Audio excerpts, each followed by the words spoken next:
hampir semua pasangan calon itu melakukan pelanggaran protokol COVID yang dihadiri oleh masyarakat.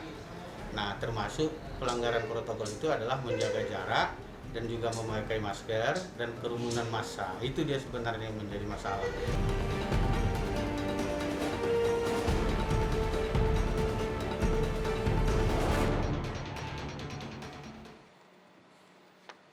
Ya, hari pertama kampanye perdana kedua kandidat, kedua calon di Medan, Sumatera Utara, dua-duanya melanggar protokol kesehatan.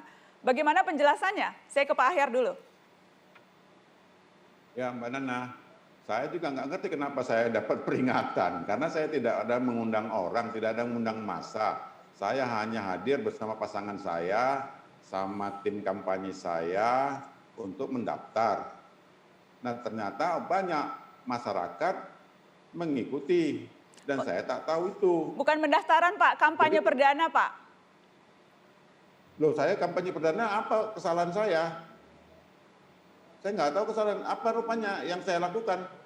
Ketika Peringatan Anda melakukan apa? pertemuan dan kemudian pertemuannya dihadiri lebih dari yang aturan yang ditentukan dan kemudian protokol kesehatan dilanggar, Anda tidak merasa ada kesalahan di situ? Nggak ada pertemuan apa, saya nggak ada melakukan pertemuan, nggak ada kampanye. Kampanye perdana, jadi berarti Bawaslu ngarang-ngarang saja ketika memberikan Anda teguran begitu? Yang di mana coba, teguran di mana? Saya nggak sampai sekarang nggak terima di tim kampanye pun nggak ada itu. Di Oke. mana hari Sabtu itu apa yang saya kerjakan? Saya ingin cek langsung karena saya juga sudah terhubung dengan Komisioner Bawaslu, ada Fritz. Bang Fritz, selamat malam. Bang Fritz, Anda mengikuti? Bang Malam, Fritz? Mbak Nana. Ya, saya ingin langsung minta Anda menanggapi karena disebutkan bahwa tidak pernah menerima teguran dan tidak pernah merasa ada kesalahan. Apa temuan dari Bawaslu? Silakan, Bang Fritz Edward Siregar. Ya, Mbak, kalau kita melihat Mbak Nana kan kita bisa melihat ada beberapa kejadian. Memang benar pada saat pada masa pendaftaran memang banyak paslon yang itu membawa masa yang lebih daripada yang seharusnya. Dan kalau kita bisa melihat pada hari pertama daripada kampanye, saya tadi masih berkoordinasi dengan Bawaslu Kota Medan.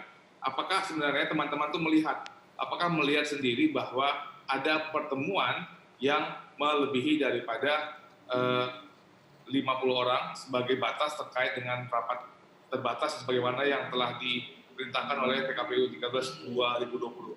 Kami masih menunggu konfirmasi dari teman-teman Bawaslu Kota Medan, Mbak Nana. Bukankah tadi disebutkan bahwa tegurannya sudah akan diberikan? Jadi belum Iya. konfirmasi tapi sudah ada teguran. Bagaimana sistem kerjanya ini? Baik, kalau teguran kan bisa saja dibuat secara lisan dan juga pada saat himbauan, saran dan perbaikan itu kan bisa disampaikan pada saat terjadi pengumpulan massa.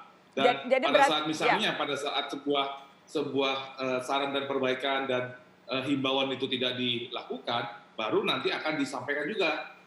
Jadi berarti kalau sudah diberikan teguran berarti ya ada pelanggaran protokol kesehatan yang dilakukan sampai kemudian teguran lisan itu diberikan. Saya ingin ke Mas Bobi. Mas Bobi, bagaimana penjelasannya sehingga kemudian Anda juga diberikan teguran karena kampanye perdana melanggar protokol kesehatan? Silakan Mas Bobi. Iya, itu hari Sabtu kalau tidak salah dihadiri oleh calon wakil wali kota dari nomor urut 2 yaitu Bang Aulia Rahman, pasangan saya. Di situ Bang Aulia memang menyampaikan tentang kerumunan massa yang melebihi kapasitas. Dari situ diakui oleh Bang Aulia Rahman dan di situ juga sambil memberitahu kepada panitia agar massa yang ada di dalam untuk diurai biar di dalam ruangan itu setelah diberitahu oleh Bang Aulia Rahman di situ jadi tinggal 40 orang untuk di dalam ruangan dan di luar memang kita urai di luar bagaimana panitia pada saat hari itu mengurai bagaimana supaya di luar itu tidak terjadi penumpukan massa. Tapi Mbak Nana, itu di Medan saya rasa bagaimana di hari pertama paslon nomor 1 dan paslon nomor 2 yang mungkin tadi Ahyar tidak menyebutkan dan belum menyadari adanya pelanggaran sedikit tadi di hari pertama.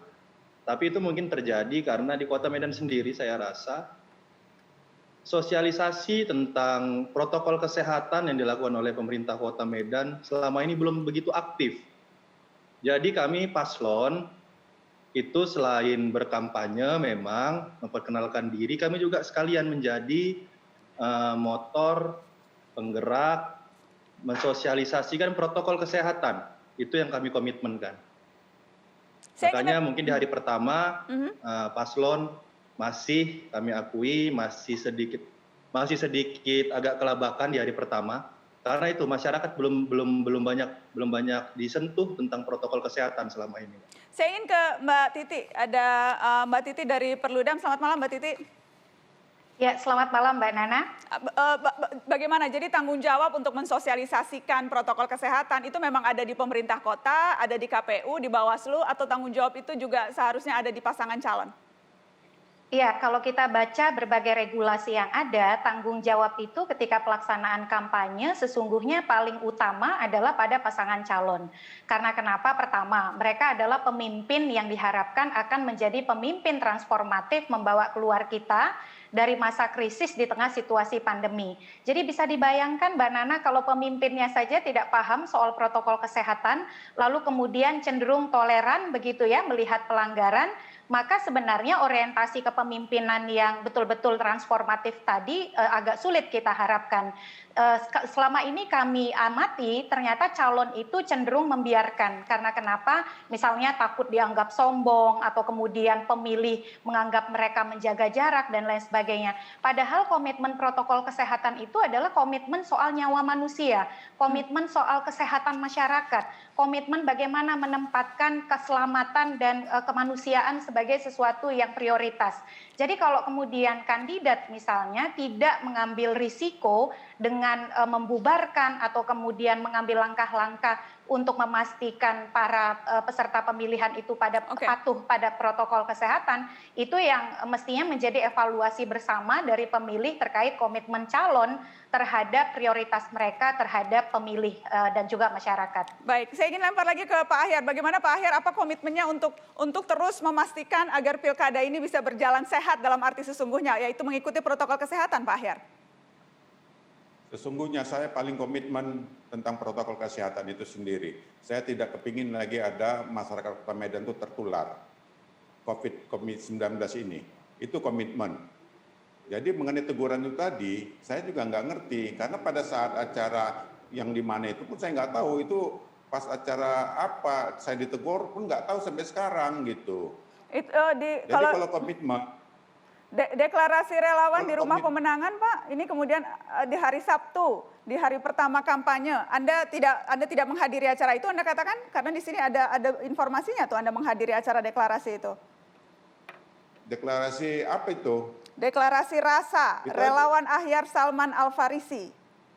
Oh iya, itu alumni teman-teman sekolah saya hadir itu, Bawaslu pun hadir, saya salaman ngobrol sama Bawaslu. Iya, dan di momen itulah, iya tadi kan Anda katakan tidak pernah melanggar, tapi di momen itu justru kemudian kita juga ada videonya nih, bisa kita tunjukkan Pak. Jadi sekarang Anda mengakui melanggar apa tidak nih? Supaya jelas saja nih malam ini. Saya tidak mengakui itu melanggar, tapi saya ada di situ dan Bawaslu ada di situ kok. Iya, relawan tidak menjaga jarak aman, nyanyi bareng relawan. Ini ada videonya Pak, dan ini disebutkan. Ada, kalau nyanyi ya. Ketua Bawaslu Kota Medan, Payung Harahap, menyampaikan teguran itu kepada tim Anda dan juga kepada tim pemenangan Anda, Pak Ahyar. Jadi sekarang Anda mengakui lihat aja, ya? Saya tetap pakai masker tuh, Mbak Nana. Ya. Lihat saya juga tetap pakai masker itu kan. Itu cuplikan video yang tentunya tidak bisa kita tampilkan seluruhnya, Pak. Tapi yang jelas saya hanya berpatokan pada apa yang dilaporkan oleh Ketua Bawaslu Kota Medan. Ketua Bawaslu Kota Medan. Saya tetap pakai masker itu. Ya. Itu. Ya. Itu nggak pakai tuh Pak? Iya. Iya.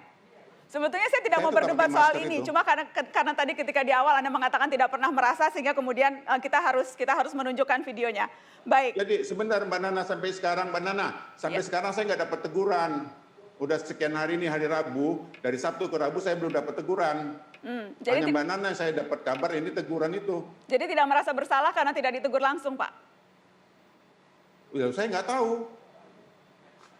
Ya kalau nggak mana Nana ngomong saya nggak tahu dapat teguran. Begitu ya Pak? Benar. Oke, kalau iya. Kalau begitu anggap saja ini teguran Pak yang kemudian disampaikan oleh, karena tadi ada anggota Bawaslu tuh Fritz Edward yang sudah menyampaikan teguran itu. Poinnya adalah apakah kemudian kita bisa yakin bahwa para kandidat ini akan bisa memastikan relawannya untuk mengikuti protokol kesehatan. Bisakah kita yakin, bisa diyakinkan? Karena kalau relawan saja tidak bisa diyakinkan, bagaimana bisa meyakinkan warga keseluruhan? Begini Mbak Nana, semua itu penanganan COVID ini regulasi ini kata Mbak Titi tadi, kenapa semuanya dilempar kepada paslon? Stakeholdernya apa? Jadi nanti tinggal nilai potret ke udah kasih ponis salah. Pengendaliannya dari mana? Paslon itu berjuang untuk menang pilkada. Filosofinya itu harus diperbaiki Mbak Nana. Mohon bilang sama regulatornya begitu. Pilkada itu adalah sarana kompetisi untuk menghasilkan calon kepala daerah. Jadi filosofinya. Jadi ikut pilkada untuk menang. Tidak peduli apakah menang.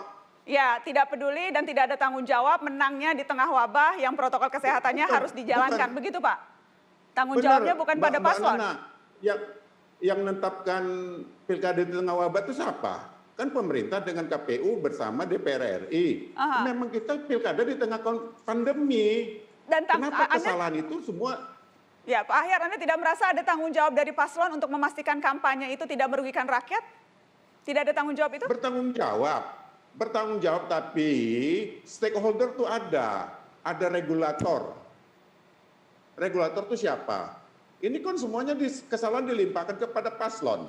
Pokoknya hitung 50 orang. Kan gitu. Ya. Nah 50 orang kerumunan ini yang saya protes.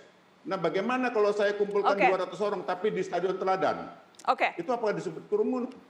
Yang pasti apapun kondisinya kita berharap para calon ini bisa memberikan contoh dan bisa memastikan agar penyebaran COVID ini tidak kemudian menjadi klaster COVID di pilkada. Kita akan break, kita akan kembali setelah pariwara, tetap di Mata Najwa.